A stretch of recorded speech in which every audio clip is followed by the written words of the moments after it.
The ink wasn't just dark.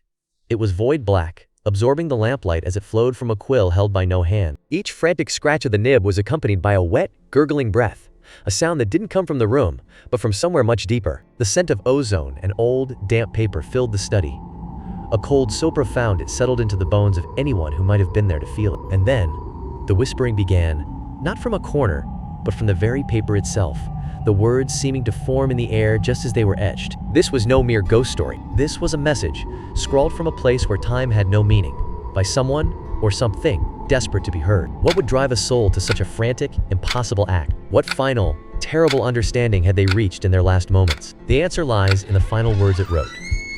Words that weren't just a goodbye, but a warning, scratched into reality from beyond the grave. A joke? Anne, I love you? An argument you never finished? Now imagine an entire town that knows. Because here, your final words aren't just a memory, they're public record. And sometimes, that record doesn't close when you die. The quill dips and writes one final sentence. The ink flows thick and heavy, soaking into the page like fresh blood seeping into cloth. As the final period settles, the air in the room grows dense and cold. A faint scent of ozone and old rot drifts from the page. The sentence remains, a testament written not just on paper, but carved into the very atmosphere of the place. The record is open, and something is reading it. Fade to black. The backstory begins in Oakhaven, Vermont, but beneath that picturesque veneer, the air carried the faint, metallic scent of ozone, and a damp, creeping cold seemed to cling to the very foundations of the town. Oakhaven, consistently ranked among America's safest, most idyllic communities. Population 117, renowned for its apple cider, vibrant fall festivals, and one peculiar tradition so compelling, it drew newcomers Sarah and Ben Miller all the way from Chicago. They'd read about Oakhaven online, a place that proudly honored its history. For Sarah and Ben, it represented a fresh start. They admired their charming, slightly leaning Victorian house. Unpacking their life, they were unaware of the history waiting to unpack itself for them. They sought a quiet place to heal after their loss, a creative cocoon to retreat into. Yet they became fascinated by the town's pride and joy. The Archive of Last Words, established in 1823. The archive held a simple, solemn duty, collecting final whispers from those about to depart. The air inside carried the scent of aged paper and something metallic, like old ink or distant rust. When any resident of Oakhaven dies, their final spoken words are meticulously transcribed by the town archivist, then bound into the countless ledgers lining the town hall's subterranean vaults. It's hauntingly beautiful, poetic. The entire chronicle of this town is not written in births or weddings, but in its final, whispered breaths. Ben. Morbid. But I understand. Past the salt. I told you I was sick.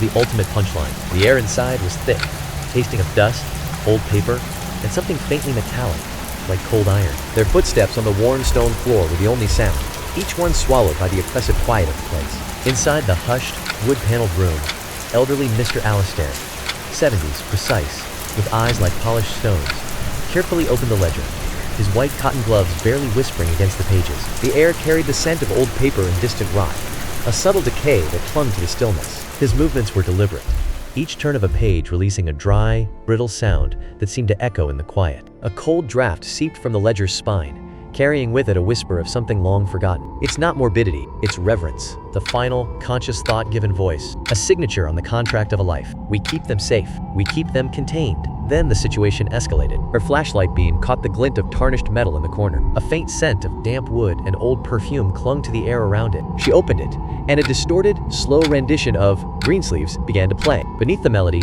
a faint whispering chorus seemed to ebb and flow with the tune. She slammed it shut, her composure shattered. Meanwhile, Sarah, a photographer, began seeing things in her developing trays, blurred faces peering from the corners of shots of empty rooms. The quaint charm of Oakhaven was beginning to unravel at the edges. Audio recordings began capturing whispers that weren't present during film. Ben, trying to focus on his writing, found himself haunted by a single phrase that scratched itself repeatedly into the margins of his notes. Don't look at the window. At the local diner, Ben sat across from Leah, a waitress whose eyes held a constant, nervous flicker. His voice dropped to a conspiratorial hush as he asked her, "This archive, has anyone ever actually heard them? The last words, I mean." Leah's smile evaporated. She scanned the room, her voice dropping to a whisper. Old Mr. Alistair's family has been the archivists for generations. Protocol demands each entry be read aloud to properly log it, to give it weight. But those who've lingered near the archive, after dark whisper of other sounds, a low murmur seeped from the stone, a chorus of countless voices layered over each other. It's not one voice you hear in the stillness, it's all of them. A low, insistent mumbling, unable to sleep, Sarah scrolled through the town's Digital Historical Society archives. She paused at a scanned accession list, her breath catching. Her fingers trembled as she zoomed in, the damp chill of the room suddenly palpable against her skin. Sarah's breath caught in her throat as she traced her finger down the ledger's pages. A pattern emerged from the dates, a grim discrepancy that spoke volumes. Natural deaths were recorded with a day's delay. Their final words entered with the calm of retrospect. But every sudden, violent end in Oakhaven's history bore its chilling entry on the very day it occurred. The database entries revealed a chilling pattern. Some logs were recorded mere hours before the citizen's death. Elias Thorn's entry read, "It's behind the rain. He died on October 31st, 1988 at 11:45 p.m. The log was made at 6 p.m. that same day." Marianne Shaw's record stated, "The reflection is wrong.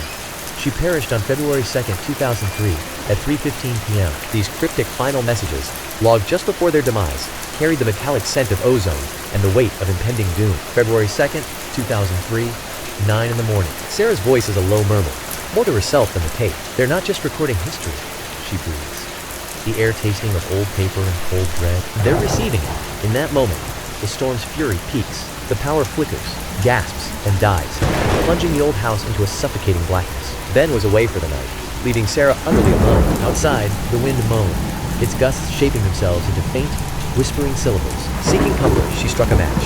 The sulphurous scent bloomed as she lit a circle of votive candles. Their small flames danced, casting frantic, living shadows that seemed to watch her from the wall. The storm's final deluge shattered the last vestige of quiet. Within the flickering gloom, the house no longer merely settled. It was speaking, a cacophony of splintered phrases, desperate, furious, mournful, seeped from the very plaster. The shadows cast by a forgotten music box stretched long and distorted, as if the darkness itself had worked. A cacophony of overlapping whispers swirled around Sarah. "Tell her I'm sorry. It's so cold. Get out of the light. It has my face. Please wait there." With trembling hands, she tried Ben's number. Only dead air answered. The town hall voicemail clicked on, its automated voice chillingly normal against the unnatural dread. Then, cutting through the panic, a sudden, crystalline moment of clarity. Her breath hitched as she remembered Mr. Henderson's warning from years ago. Alistair sprinted through the torrential downpour toward the town hall, where a solitary light glowed from the basement archive window. She found the basement door unlocked, its latch yielding with a soft click. Descending into the warm, damp silence, the air grew thick with the scent of mildew and aged paper. Her own breath seemed loud in the stillness, each step echoing softly against the stone. A single green-shaded lamp cast an eerie glow across the archive, its light cooling on the open ledger before Mr. Alistair, who stood perfectly still, the quill poised but unmoving in his grip, as if the very air had thickened around him. A faint scent of ozone and old paper hung in the stillness, the only sign that time hadn't completely stopped. His breath hitched, a silent admission that something in the room's quiet was profoundly wrong. "He's listening," Mr. Alistair, without turning. "You found the path. Most never do. They think it's quaint." Sarah's voice trembled as she whispered into the oppressive stillness. "What is this place?" The air itself felt thick, carrying the faint metallic tang of old iron and something else, ozone, like after a storm. "What are you really doing?" Quote, she pressed, her words swallowed by the cold, damp stone walls. Alistair's reply was a low, measured counterpoint, devoid of warmth. "We are not record keepers, Mrs. Miller. We are custodians of the damp." The final thought of a dying mind holds power. It leaves a resonance behind, a lingering frequency in the cold, damp air. In places like Oakhaven, where ancient ley lines converge, stray thoughts don't simply fade. They linger in the ether, gathering like static before a storm. These whispers of consciousness attract unseen forces, hungry and watchful. We trap them here, in these pages, sealed with ink and forbidden ritual. We provide them a space to exist, so they don't wander the living world. Alistair turns, his gaze holding a profound, exhausted understanding. But occasionally, the transmission is too potent, a death marked by extreme terror or brutality. It broadcasts prematurely. We record the final words spoken before death, a warning we can never deliver. It's a curse of knowing. Sarah's gaze drifts toward the open ledger under the lamp's stark light. The air grows thick with the scent of old paper and something metallic, like ozone after a storm. A profound dread, cold and absolute, settles in the room. The page was pristine. The entry bore today's date, and a name was already inscribed: Benjamin Miller. Beside it, a half-finished sentence, the ink still glistening wet, as though an unseen hand is tracing each letter with deliberate slowness. It reads, "Sarah, behind ye." Sarah's breath locks in her throat. The room's whispers surge into a cacophony of final, agonized shrieks. A frigid, electric presence presses against her back, leaning close to complete the warning directly into her ear. She remains utterly motionless, a single, shuddering breath. Then, the sharp scratch of a quill finishing its sentence. The sound was crisp, Definitive. Fade in. 1 week later, a brilliant autumn sun bathed Oakhaven's town square in deceptive warmth, where Sarah stood pale but composed as mourners offered hollow condolences. Whispers drifted like fallen leaves. Such a tragedy. A car accident on the wet roads. At least it was quick. But beneath the murmured platitudes hung the faint, metallic scent of recent rain on asphalt.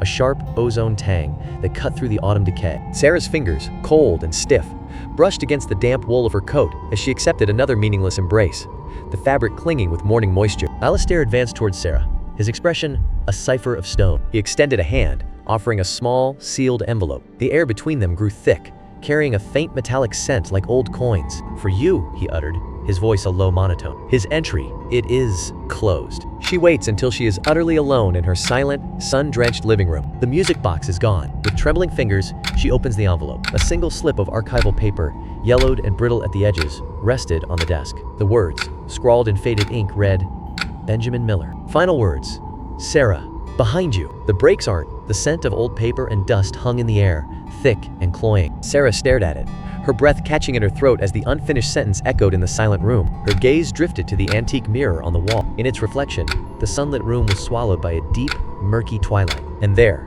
in that gloom, stood a blurred figure of static and shadow, just behind her chair. A scent of ozone and cold decay filled the air as she realized it was not Ben. Something older, wearing the shape of shadow. In the mirror, its head tilts with unnatural slowness. In the real, sunlit room, Sarah feels a freezing hand rest on her shoulder. She doesn't scream. She just looks at the slip of paper in her hand. The archive of Oakhaven keeps the last words safe. The vessel holds them, but containment is not erasure. To record an echo is to grant it form. To speak a final thought aloud is to give it a voice. And once given shape and voice, what is to stop it from being heard? Some voices don't know when to stop speaking. In the mirror's reflection, the shadow figure leans closer. Its presence carried the scent of ozone and damp earth. The final shot holds on the real Sarah's face, paralyzed by the unknown. A single tear traced a path down her cheek, but her eyes held no grief. Instead, they widened with a chilling new understanding. She was listening intently, her breath catching in her throat. Narrator: what were the last words you ever said? And who or what